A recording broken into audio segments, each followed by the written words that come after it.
আজকে কিন্তু ভূত চতুর্দশী। আজকে অর্থাৎ বিশুদ্ধ সিদ্ধান্ত পঞ্জিকা মতে 2রা কার্তিক রবিবার 19শে অক্টোবর দিবা 1:52 পর থেকে চতুর্দশী আরম্ভ হচ্ছে এবং পরদিবস অর্থাৎ সোমবার বেলা 3:45 পর্যন্ত এই ভূত চতুর্দশী। ভূত চতুর্দশী ঘোর অন্ধকার, তার মধ্যে আমরা প্রদীপ টদীপ জ্বালি, একটু গা ছমছম করা, ভয় ভয় ভাব। কি জানি কটা ভূত বাড়ির সামনে ঘুরে বেড়ায় কে জানে, যদিও একদিনও একটাও ভূত দেখিনি। আসলে ভূত কথার অর্থ দুরকম। ভূত মানে পঞ্চভূত, যা দিয়ে আমরা নিজেরাই তৈরি। মাটি, জল, বাতাস, আগুন, আকাশ ইত্যাদি, এগুলি হলো পঞ্চভূত।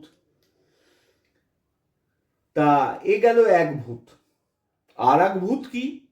আর এক ভূত মৃত্যুর পর প্রেত। আমাদের যে প্রেত অবস্থা প্রাপ্ত হয় মৃত্যুর পর,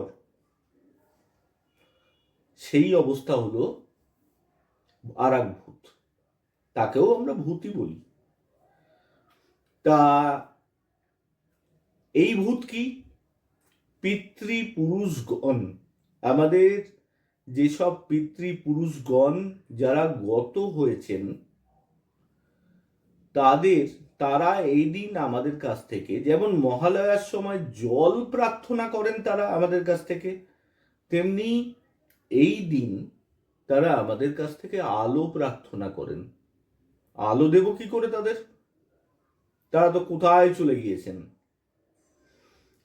হ্যাঁ, এই দিন আমরা তাদের উদ্দেশ্যে 14 পুরুষকে স্মরণ করে 14টা প্রদীপ তো দিতে পারি, তাতেই তো আলোর ব্যবস্থা হয়। তা সেই আলোতে তারা আলোকিত হন, এইরকমই বিশ্বাস। ধর্মীয় বিশ্বাসটা এই রকমই। এখন এটা কতটা সত্যি, কতটা মিথ্যে, কতটা কি সত্যি ভূত আসে কিনা এত জানার দরকার নেই। শাস্ত্র মতে যে বিশ্বাসটা আমরা পালন করি ভক্তি ভরে, তাতে কিন্তু শেষ পর্যন্ত ভালোই হয়, ফলটা কিন্তু ভালোই হয়। 14 প্রদীপ ভক্তি ভরে তাদের উদ্দেশ্যে দান করুন, কারণ তাদের থেকেই তো আমাদের উৎপত্তি, আমরা এসছি তাদের উত্তরসূরি হিসেবে। তাদের উদ্দেশ্যে বিশেষভাবে যদি প্রদীপ জ্বালিয়ে শ্রদ্ধা নিবেদন করি তাহলে ভালোই হবে, মহাভারত অশুদ্ধ কিছু হবে না।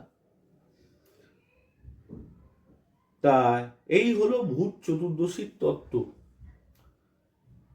সকলে ভালো থাকবেন।